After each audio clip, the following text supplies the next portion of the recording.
Good morning, we're in Florence, Italy. We're shooting for the next few days with the new Fujifilm GFX 100. Now, this is the first medium format camera to offer inbuilt stabilization, and it's a 100 megapixel chip. The really cool thing about this is it's about the same size as a professional DSLR. You just forget that you're shooting medium format after a while. But the resolution, when you come to a scene like this, and the fact that you can hand hold this at telephoto is really extraordinary.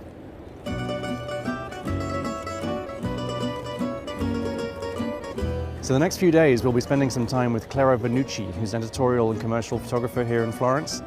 And we're going to be shooting a range of different situations with the new Fujifilm GFX 100.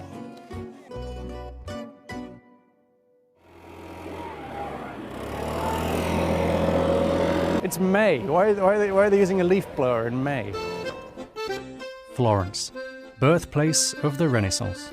Situated on the Arno River, Florence was originally settled by Julius Caesar, a man who knew a nice view when he saw it. It's a stunning city home to countless examples of world-renowned art, design, and engineering.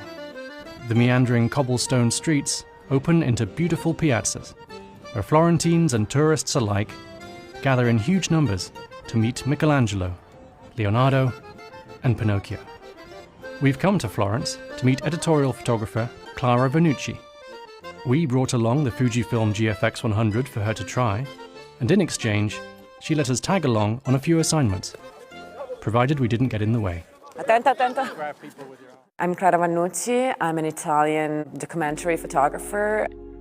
I used to be very focused on the criminal justice system.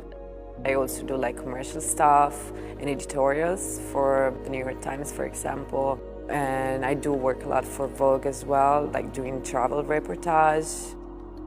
The Fujifilm GFX 100 is a new generation medium format camera. Built around an all-new, stabilized 100 megapixel sensor, the GFX 100 produces exceptionally detailed images.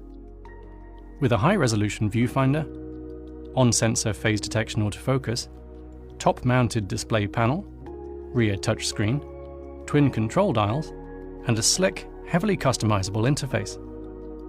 Twin SD card slots and 2 batteries mean that this is one medium format camera that doesn't need to be tied to a computer or a power outlet. Clara's first shoot took us to an abandoned tobacco factory to meet Benedetta Porcaroli, an actress and model known for her work on the Italian Netflix series Baby. We are at the Manifattura Tabacchi. It's an amazing place in Florence. It used to be a tobacco factory. There were more than 1,700 employees working here, and it was a small city for them because some of them would actually live here as well. I really liked the fact that Benedetta, the actress, was actually able to be here because she's so photogenic and I love photographing her. And I thought it was the perfect match to have her in this kind of location. This is going to be a very important part of the city that is going to change. So I felt it was important to actually photograph her here because this place actually means a lot for us from Florence. Una con la luce, grazie.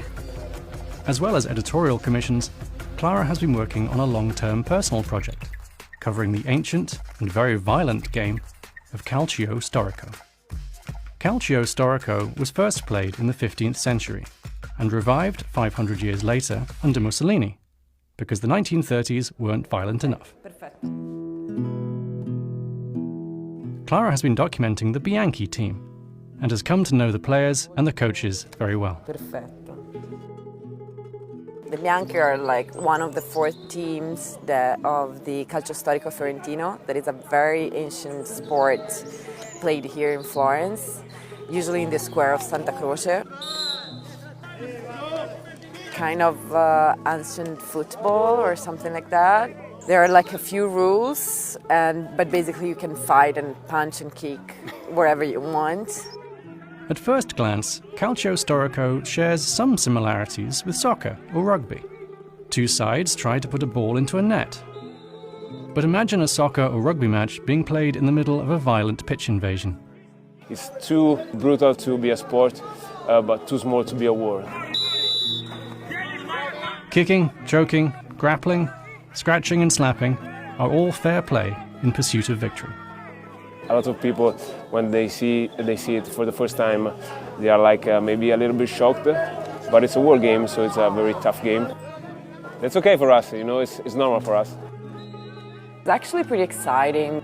They were like fighting with themselves, and it was really an intense experience, I believe, to photograph. I was really surprised on the camera because I really thought it was like more of a studio camera, and instead it reacted pretty well to the movement and the fast movement and the low light, that it wasn't very easy to catch. And just as a reminder, this is a practice. They're not actually even trying to hurt each other. They're training for the big match less than a month away. We share blood, sweat and tears, you know, so it's, I think it's great. It's the best feeling ever for me, so.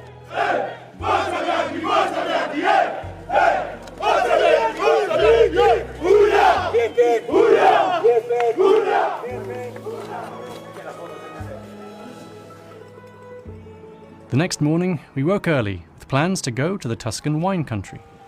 But Clara wanted to make a quick stop along the way to visit her elderly grandmother. It was probably the most intense moment for me, of course, because it was kind of real, you know, like the situation was really strong. Because I think she could understand really like that something was going on. And I really loved to photograph her over the years.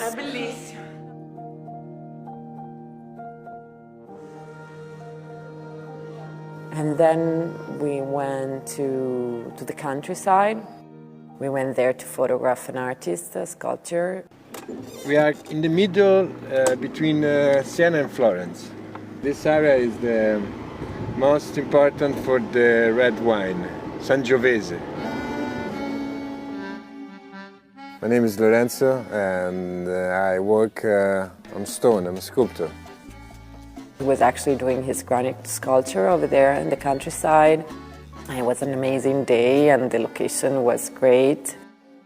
Lorenzo is creating a stone sculpture designed to spin on its axis. Using a small-scale model, he showed us how it will work.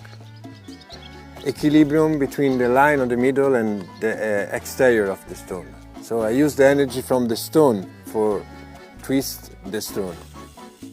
I think it was great to use the camera also in a different situation. It wasn't that fast like the one before, but it wasn't even like a post-portrait, so it was like really catching the moment while he was doing the sculpture. More reportage style. We think that we are alive and the stone is dead, but it's the more alive is the stone. It's more long life is the stone. We are lucky to be in this planet. The day done, Lorenzo put down his tools and invited us inside to drink some of the region's famous wine. We're not going to show you that. Here's some B-roll of Florence instead. In addition to 100 megapixel stills, the GFX 100 also shoots high-quality video in 4K or HD. Before we knew it, our time with Clara was coming to an end. It was a fun, exhausting few days watching her work and getting a taste of life in Tuscany with an artist fortunate enough to be able to call it home. I'm not a studio photographer, so I thought that it would have been too heavy for me or too big, and actually I found out that it was a lot lighter than I expected, and it was like more usable in different kind of situation. I mean, it was pretty fast in the dark as well. That's a big revolution, I think, for medium format cameras. For DP Review, I'm Barney Britton. Ciao.